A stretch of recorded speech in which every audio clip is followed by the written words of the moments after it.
4 yards on the completion, and it sets up a third down.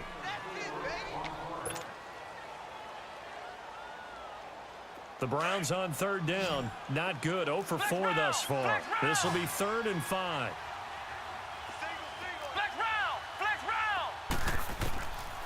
Back to throw here. It's caught. Jones. And stopped a few yards shy of the goal line at the 3.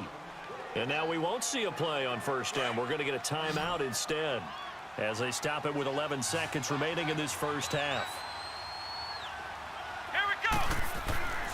They're going to look to throw.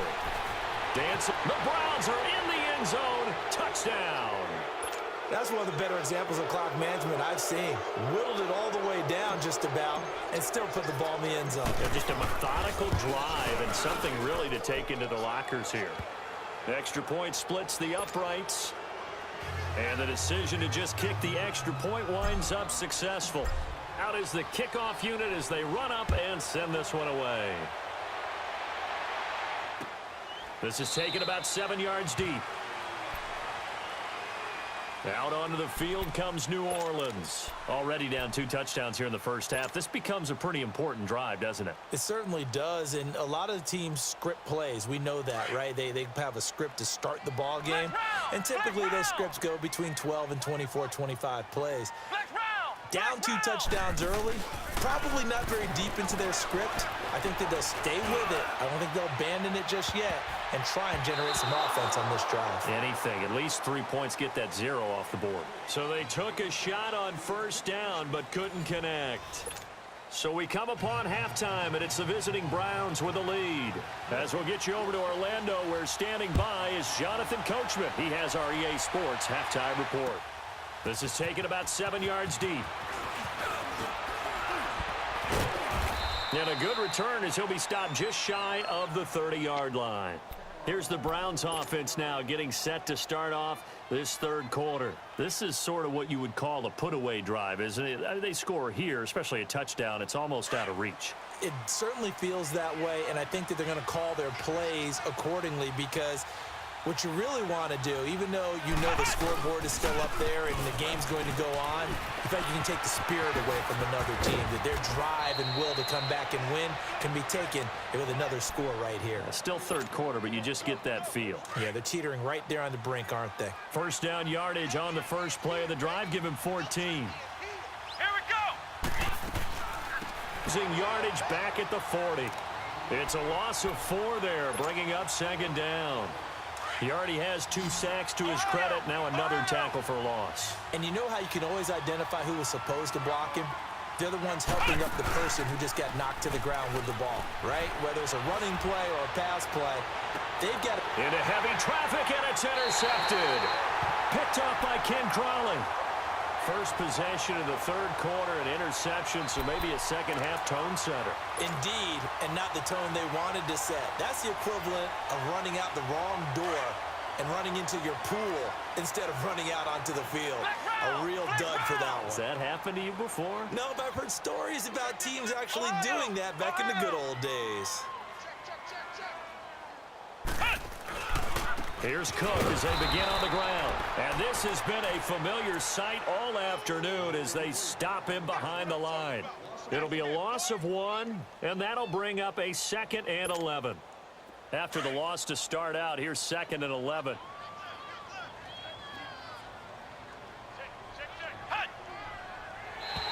Now flags will come in. I think this one's going to be on the defense for jumping. So a jump there defensively. And it's a killer. Watch the football. Don't move across the line of scrimmage until the ball moves. And now they face a 2nd and 6 after the penalty. Cook following the penalty. Cook with a first down and much more. He gets it across the 50 and down to the 48. They give him 13 yards there on the play and a fresh set of downs. Following the good run by Cook, here's another 1st and 10.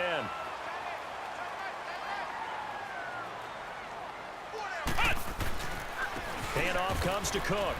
And he's going to take this across the 50 into Browns territory. 2 yards on the pickup there. It'll be 2nd and 8. Doubling this guy has to be a priority before moving up to the next level because the big fella, he just ate that one alive, just stuffed it. In fact, before the game, he was talking to us, and he's like, hey, these pants make me look fat. And we said, nah, man. And he's going to be intercepted a 3rd time. Picked up by Jalen Ramsey. He was trying to hit Thomas that time. Thought they had something going there to break that goose egg here in the second half, but to no avail. Hope was alive until that interception. What a terrific play, taking the ball away after it looked like they were starting a drive. And now that shutout still standing. You know that's something those defensive guys hold a lot of pride on, too. No doubt about it. They're excited. Rush coming, and he's taken down. On after the sack, he's still down on the field. While the trainers take a look, we'll step aside. So that complicates things a bit here. 18 yards to go now on 2nd down.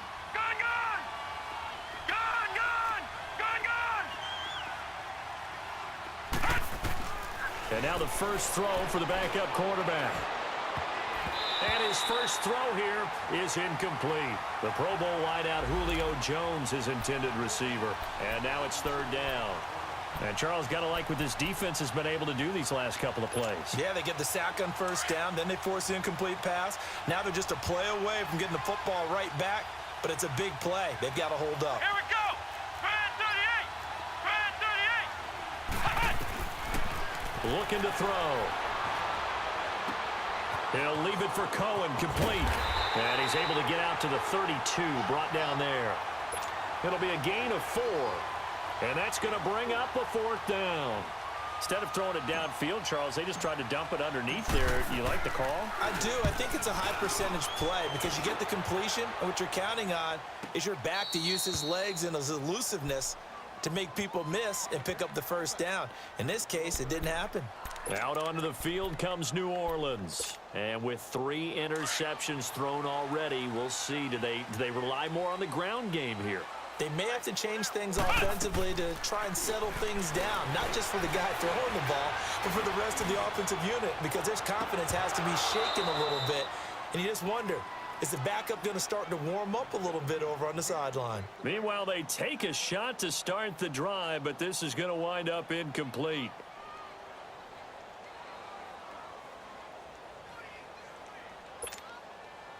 So now 2nd and 10 after the incompletion on 1st down. They'll look to throw here. And the hit jarred it loose. It's incomplete. We saw this a lot in the first half, and it continues. These receivers just not able to get much separation. So that means they have to win the 50-50 balls. They've got to go up with the defender and find a way to start coming down with them. And this time, contact and another incomplete pass. They'll set up a throw. Going down the middle, and it's complete. And they'll get it all the way up about 5 yards shy of midfield. That one will go down as 33 yards on the 3rd down conversion. Flex round. On play action, they'll throw. Wide open receiver, complete. And he's going to get this all the way down inside the 35. 23 yards on the play. But when you hit him on the move like that, and he's able to get into open field with a full head of steam, oh boy, it's going to be tough to get him down. Yeah, there was a big window. They're lucky they did get him down. Heck of a broken tackle and able to work this down near the 23. A good pickup there on 1st as the screen pass gets him 8. It's funny, throughout the time that we've been together, when we talk with running backs about the ability to catch the ball, their eyes light up when they talk about open field and having one-on-one matchups, don't they? Yeah, they do. And that's the reason why. What we just saw, shedding those tackles, and that's what they're used to doing. It is, and it starts at the beginning of the play. One-on-one matchup if someone's trying to cover them, but they also like those one-on-ones downfield after the catch when they're running with the ball. They think they're going to win those too. What an advantage having an elite guy in the middle of the defensive line, because not only does he take up the space and let the linebackers run free, but he can also make plays himself, as we just saw there. Trying to barrel up in there, but I don't think he got it. Call it no gain that time, and they're going to be left looking up at a 4th and 1.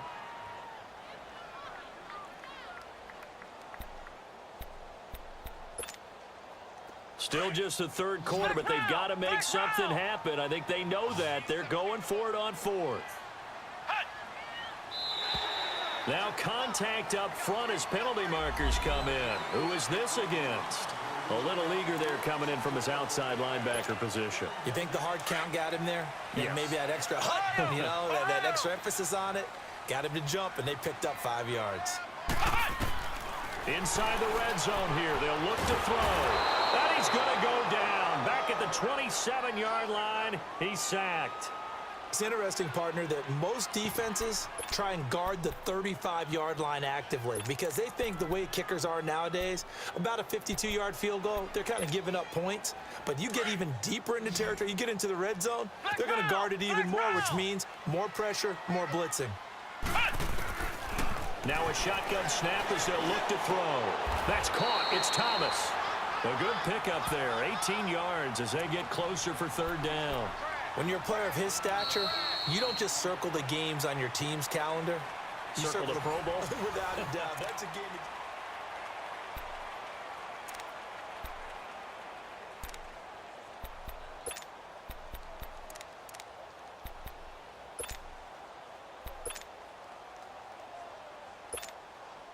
The offense on third down tonight, they've been okay. 2 for 3 thus far. They're looking at third in the nose of the football.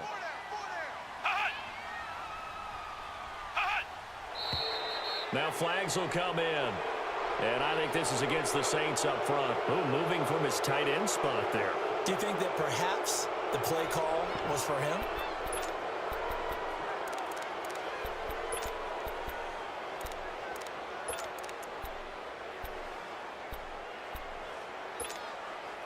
The Saints on third down. They've been okay. 2 for 3 thus far.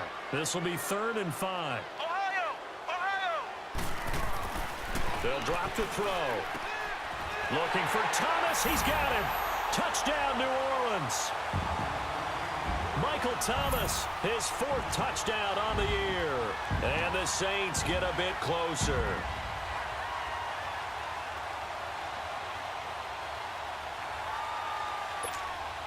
A big spot now for the Saints as they'll indeed go for 2.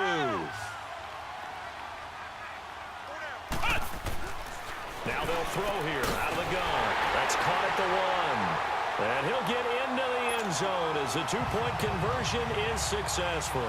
Lutz now to kick this one away. This is taken about 7 yards deep. Solid return, pretty good field position. They'll start at the 32-yard line. I think you'd have to say defensively, these guys are doing their job pretty well, right? Yeah, we talked about them holding them under 20 points, right, on defense. And they've done that. They've held them. The problem is their own offense hasn't answered their challenge, which was to score more. Yeah, exactly. I remember you saying magic number was right around 20, and the offense has been the issue. You're right. Credit him with a 1-yard gain there to make it 2nd and 9. Well, Brandon, pace comes into play now because they've got the advantage. They've got the football, but they've got to be very careful about what speed they're going to play. You know, my music teacher back in New Paltz, Mrs. Bythema Bagley, used to say, don't go prestissimo when you really want to go largo. And what she meant by that is don't go too fast when you really want to go to. And he's going to be grabbed and pulled down. Well, someone's closing in on the league lead in sacks. He came into the game in the top 5. Now you add 2 more to his total.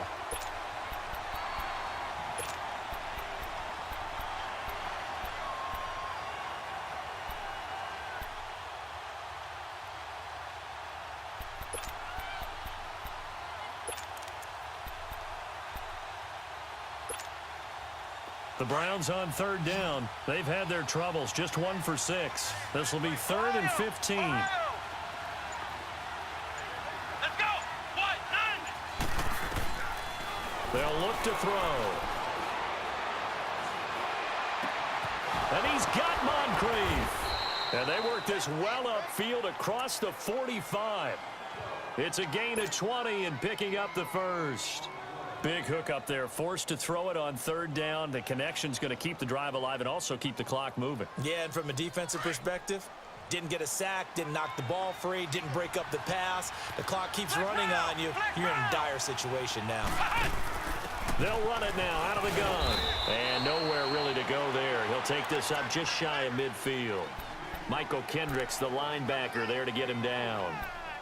Offensively with the lead, you want to run the ball, keep the clock going, but you also want to still kind of be in attack mode too, right? So how do you do that and not come back on your heels? Yeah, think about all the practices we've watched where they have that tempo period to go over things just like this, where they describe the scenario, tell you what they're looking for, and make sure that they're still attacking, yet at the same time not going so fast as to leave too much time on the clock. Still about 3 yards shy of a first as the 4-yard pickup brings it to third down.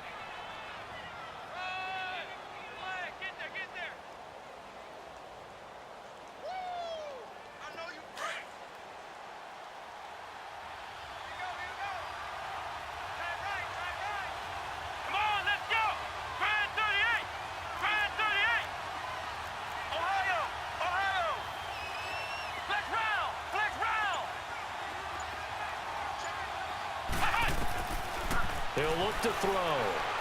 Eluding the pressure right. He's going to flip one out here to his running back. Losing 4 yards that time, and now it's fourth down.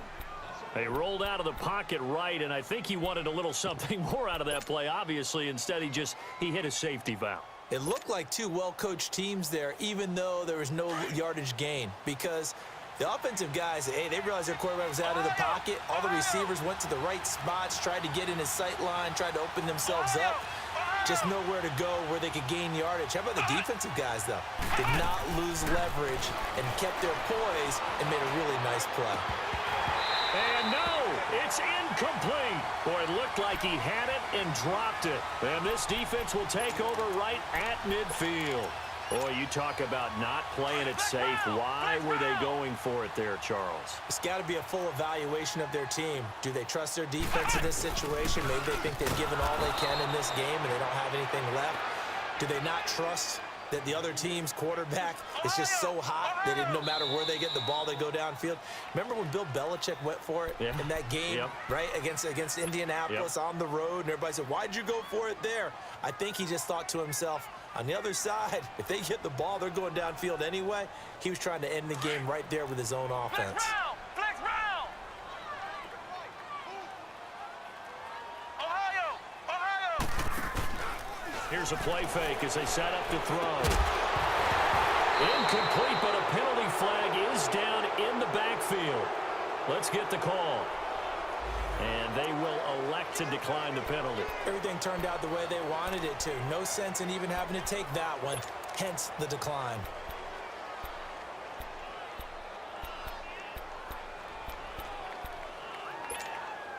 So following the holding call, what can they do here on 3rd and long?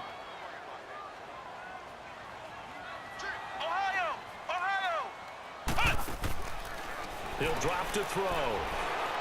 That's incomplete, but there is a flag down, so hang on. A big call coming on 3rd down. This home crowd, they're happy with that call. I like the way you said happy there, right? The so-called good guys didn't get a call. They feel like it's been that way all afternoon. You feeling their pain? They finally got one. Yes, they did. And he's going to take it down to about the 35 here. Just what you want on a 1st down run. Call it 8 yards, and it's 2nd and 2. Time for a break. We'll come back, see what transpires after this.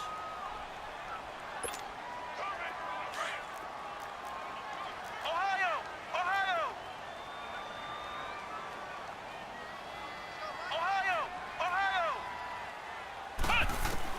He's back to throw. He throws and he hits the slant route to Thomas. And he is into the end zone. Touchdown, New Orleans. Michael Thomas with his 2nd touchdown of the game and 5th on the year. And the Saints move back within a couple of the lead.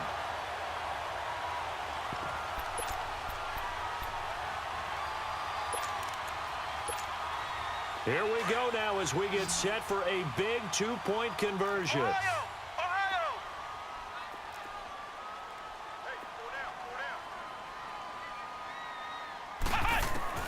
They'll look to throw.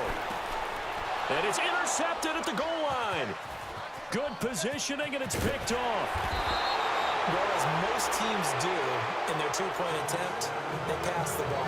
Instead, it gets intercepted. And remember, if you pick it off, you get a chance to take it all the way back, get 2 points yourself, right? Yeah, not the case there, but that's why you got to be really careful with those throws, especially to the outside. And that drives coaches insane, doesn't it? When they see that happen, it just doesn't feel right, does it? Plus, you're giving up yardage.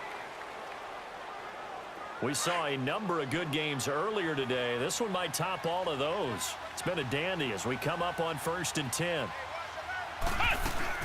They'll run it now out of the gun. And he's going to get this one down near the 45-yard line. And the Saints signal for another timeout as they'll talk things over prior to this upcoming 2nd down play. So 2nd and 9, and you'd have to figure just about all 11 probably crashing the line here. Here we go. White 90. They'll run it now out of the gun. And he's going to fight his way forward here for a modest gain. And play is stopped here. Timeout. It's the defense calling the timeout here, as they'll talk it over here before what will be an important 3rd down.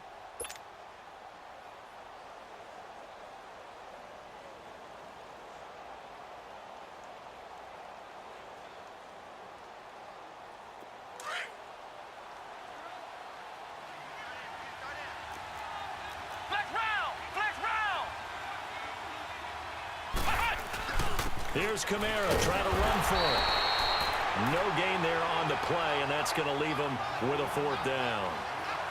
Perfectly designed blitz right there. They took that one from the grease board to the field because they were able to free up their linebacker to get into the backfield and spill the play.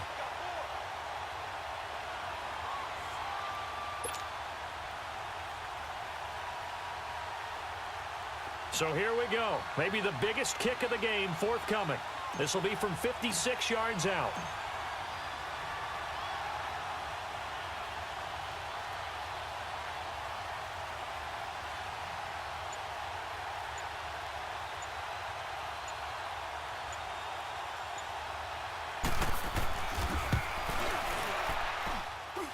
And that is no good. He gave it a good run. That wasn't more than a foot or so wide to the left. And this score will stay right where it is. Everything looked good. Good snap, good hold. Sometimes, though, the ball just doesn't want to go where you want it. And this one winds up no good. Good starting field position for them here as they come up 1st and 10.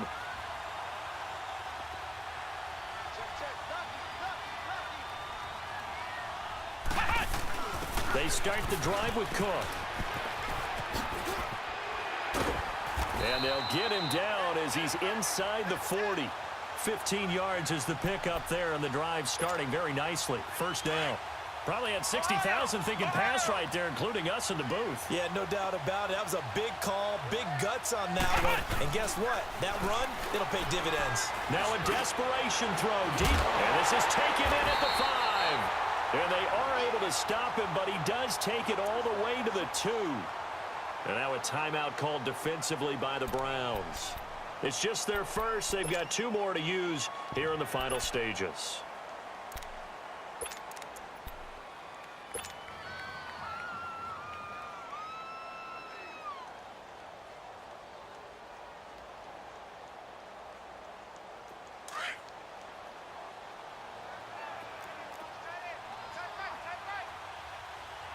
They come out here in the eye. They'll run with Cook. He takes it across for the touchdown, and they've taken the lead late in the final minute of the 4th. Wow. Wow. How many people are watching this one right here who gave up? Because that score, they might want to try and rush back into this stadium. Yeah. What looks like is going to be the game-deciding score, although a little bit of time left, so you can't count your chickens before they're hatched. Well, they better come back in here and watch this one because you and I, we're not going anywhere. We want to see this one play out. This will be taken to the back of the end zone.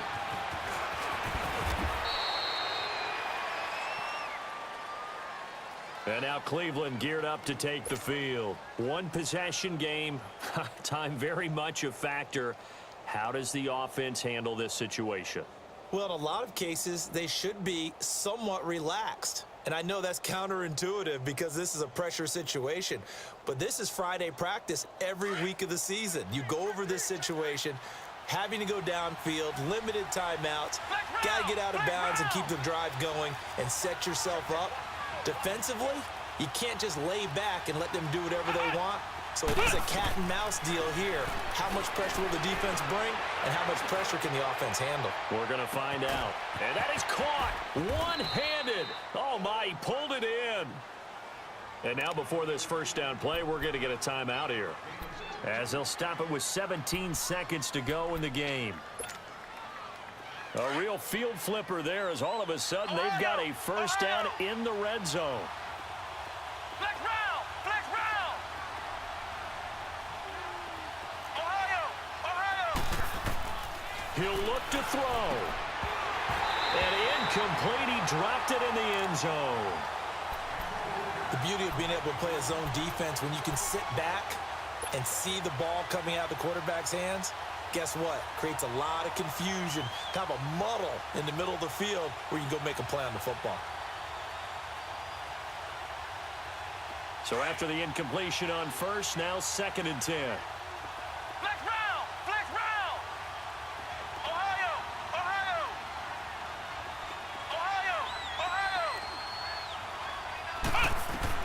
Back to throw. And he'll be brought down here at the 3-yard line. And whistles, and they take their final timeout with 7 seconds left. The Browns on 3rd down. Not so hot. 2 for 9 to this point. Here it's 3rd and 2.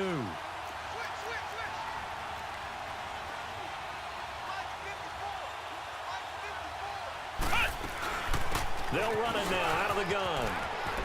And he's across for the touchdown, and it's likely the game winner here in the closing stages.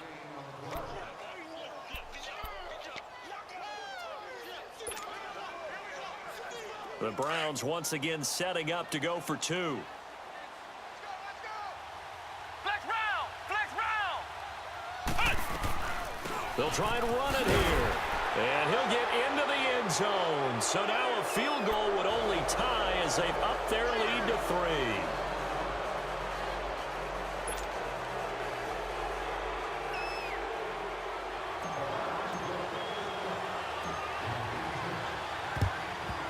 And the Saints hands team able to rein this one in. Well, 4th quarter, they felt like they needed the football back. Unfortunately, they couldn't get it. And I know we brought analytics into the game, and someone has said here that the data says that when a team's expecting an onside kick, 80% of the time, the team expecting it, they do actually recover the ball, which is what we saw here. I just wonder if that number is much more of a anecdotal type of a number, kind of like when the coaches tell us, well, when you score on special teams, 93% of the time you win the game. I'm still waiting to see that number is empirical.